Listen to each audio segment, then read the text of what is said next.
Olá pessoal, hoje nós vamos ver os mapas auto-organizáveis. Eles são basicamente esses tipos. Nós temos os de análise de componentes, os LVQs, os mapas SOM, que são os mapas auto-organizáveis de Cohone, e os mapas SOM com estatística. Então eles vão funcionar basicamente da seguinte forma: você tem lá os dados e os pesos dos neurônios começam de forma aleatória e eles vão se ajustando de acordo com os dados de entrada. Então eles vão ficando próximos dos dados que são apresentados para a rede. Então eles são feitos de uma forma automática.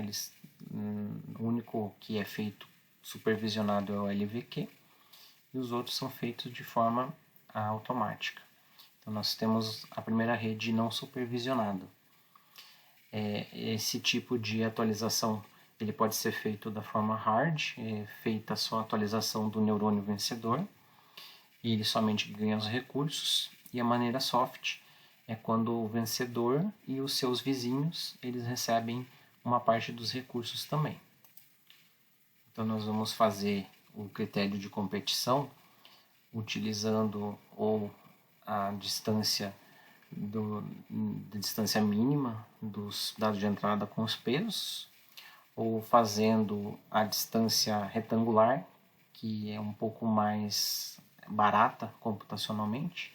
Ao invés de você usar a hipotenusa, que é a distância dos pontos A e B, você pode traçar os catetos fazendo a diferença das coordenadas x e y dos pontos, que é uma forma um pouco mais rápida para fazer a convergência desse tipo de rede.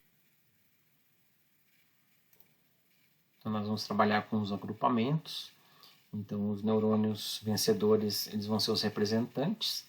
Nós vamos ter as fronteiras que vão ser feitas por meio de neurônios que nunca vencem competições, que vão fazer esses traçados das divisões dos agrupamentos.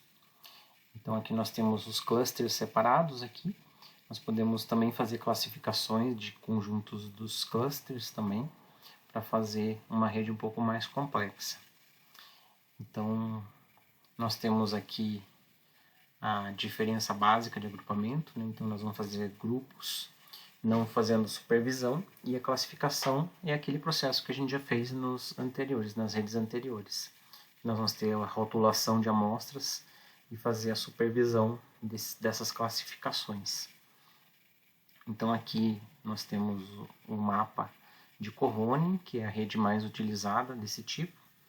Então, apresentado um dado de entrada, o neurônio vencedor ele é sensibilizado, então ele, assim como os seus vizinhos de raio 1, aqui os vizinhos de raio 2 e assim sucessivamente, eles podem ter atualizações proporcionais. Então, os vizinhos de raio 1 podem ter atualização um pouco maior do que as de raio 2 e assim sucessivamente.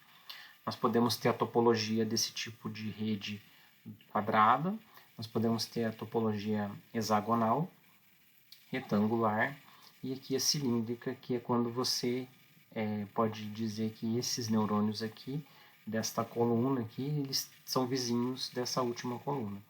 Então é como se você fechasse esse retângulo aqui. E uma vizinhança um pouco mais rara de aparecer é quando você faz somente uma linha, né? Então essa aqui é uma unidimensional, uma rede do tipo unidimensional, mas dá para fazer também o mesmo raciocínio. Então a notação que nós vamos usar para o neurônio vencedor é I asterisco, e a vizinhança nós vamos chamar de V barra do I asterisco. Então aqui nós temos um exemplo da aplicação da rede de Cohone. Então você tem esse grupo de pessoas que vão ser classificadas com o critério de sexo e idades. Então, apresentado uma pessoa, o neurônio vencedor ele é sensibilizado, os vizinhos também, então eles reagem e são atualizados com os dados dessa pessoa. Então essa pessoa é capturada pela rede e você tem o primeiro elemento ali naquele agrupamento. Apresentada a segunda pessoa, os neurônios são sensibilizados também, e de acordo com o neurônio vencedor, essa pessoa também vai ser capturada pela rede, assim sucessivamente. Então aqui você tem, após o treinamento da rede, todas as pessoas organizadas e cada uma no seu respectivo agrupamento. Então aqui nós temos um exemplo de Cohone para fazer a classificação dessas letras do A até o E, do F até o J e assim sucessivamente. Então, para você fazer a separação desse primeiro grupo, do A até o E, foi feita a atribuição de vetores que têm somente números maiores que zero na primeira coordenada. Para separar esse grupo do segundo, né, que é da letra F até a letra J, foi feita a atribuição de vetores com essas duas primeiras coordenadas, com valores maiores que zero, e assim sucessivamente. Então, após o treinamento, nós temos aqui a classificação, de acordo com os dados de entrada aqui. Dá para ver que o A, B, C, D, E estão aqui separados dos demais, então nós conseguimos fazer uma certa separação aqui dos dados. Então, com mais treinamento, dá para fazer uma separação mais perfeita ainda, né? Então, aqui nós temos o algoritmo comentado da rede de Cohone. Então, esse algoritmo começa com os pesos aleatórios. Geralmente a gente coloca valores baixos, valores próximos de zero. Depois você faz o cálculo das distâncias das entradas para os pesos dos neurônios, para cada entrada X. Daí você faz, pode ser a distância euclidiana, pode ser distâncias que nem nós vimos, a retangular, qualquer tipo de distância que você tenha como fazer a medida da entrada para cada neurônio. Então aqui é um exemplo que não foi feita a raiz quadrada da distância, que dá para fazer também esse tipo de distância. Depois você ajusta os pesos do neurônio vencedor e dos seus vizinhos também, de forma que a atualização é feita pela diferença. Aqui a gente faz a diferença dos dados de entrada com os pesos, multiplicando por uma taxa de aprendizagem, né, e somando com o peso anterior. Então isso a gente faz somente para os vizinhos. Então essa vizinhança a gente pode fazer a vizinhança hard para fazer somente o neurônio vencedor ou os vizinhos com algum controle de vizinhança. Depois a gente ajusta a taxa de aprendizagem, o raio da vizinhança também, porque a gente pode começar atualizando os neurônios de vizinhança, por exemplo, do raio 1, 2 e 3, e a partir do 3 não faz a atualização. Depois, na segunda iteração, você pode fazer somente de raio 2, depois somente de raio 1 na próxima iteração, que é um critério que pode ser usado.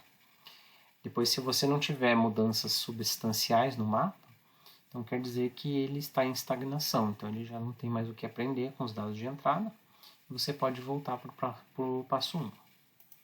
Então aqui nós temos um exemplo para fazer a classificação desses dados aqui, da letra A até a letra G, para fazer esses dados aqui como conjunto de treinamento, e o conjunto de testes é esse que nunca vai ser apresentado para a rede no treinamento, somente depois que a rede for treinada. Então aqui é a matriz inicial de pesos, W, e a taxa de aprendizagem foi usada como meio. Então vamos ver as contas aqui. Então nós começamos com a apresentação de dos dados do conjunto. Então o padrão A foi apresentado. Depois nós fazemos os cálculos para ver as distâncias do neurônio 1, do neurônio 2 e até o neurônio 4. Então nós estamos usando um mapa de 4 neurônios, porque dá para ver pela matriz aqui, né? Nós temos 4 neurônios, são 2 coordenadas para cada dado de entrada, né? Então nós temos 4 neurônios. Então ele foi feito um mapa quadrado. Então o neurônio que tem a menor distância desse padrão A foi o neurônio 2. Então nesse caso aqui eu vou fazer somente atualização hard, vou fazer somente do neurônio vencedor. Então o neurônio 2 ele é atualizado fazendo aquela conta, né? W21 é o alfa vezes x1 menos W21, e o W22 é o W22 mais alfa vezes x2 menos W22. Então, fazendo essa atualização, a nossa linha da matriz aqui, linha 2, vai ser modificada.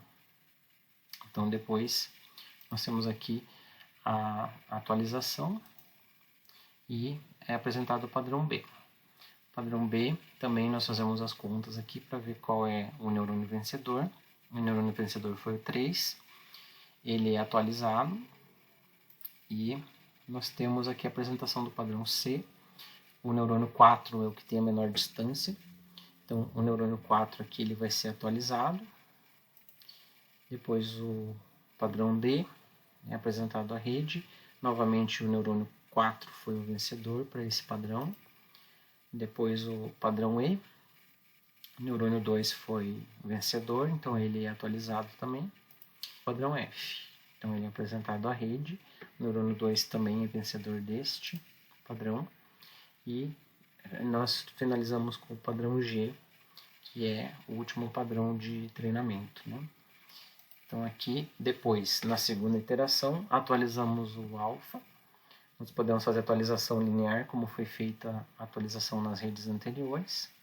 E apresentamos todos os dados novamente. Então quando a rede não tiver mais atualizações aqui, quando não tiver mais mudanças de uma iteração para outra, esse pode ser um critério de parada usado para esta rede de Cohone.